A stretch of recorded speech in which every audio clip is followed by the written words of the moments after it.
Mileik aurkari nagusia.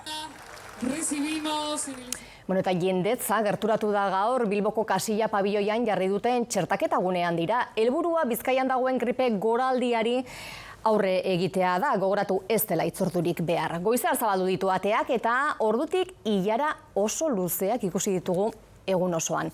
Julen Etxebarria orain minutu gutxi itxi dute, aldakigu zenbate pertsona pasa diren bertatik? Oraintxe gaurkotu digute azken datua, ia 1600 gripearen txerto jarri ditu Osakidetzak gaur hemen Kasillako txerto gunean. Arrakasta handia izan du beraz lehen egunean immunizazioa azkartzeko, errazteko Osakidetzak antolatu duen txertaketa kanpaina handiak. Goizetik egun osoan zehar izan dira ilara luzeak azkeneraino. Ateak itxi arte esan beharra dago 60 urtetik beherakoak izan direla gaur ona hurbildu diren gehienak eta pertsona gazte asko ikusi ditugu. Esan digute gurasoi eta aiton amonei ez kutsatzeko prebentzio modura txertoa, gripearen txertoa jaso nahi dutela. Asteburuan ere zabalik izango ditu ateak txertodromoak.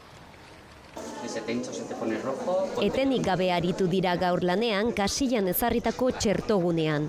Goizean goizetik ilara luzeak egin dira.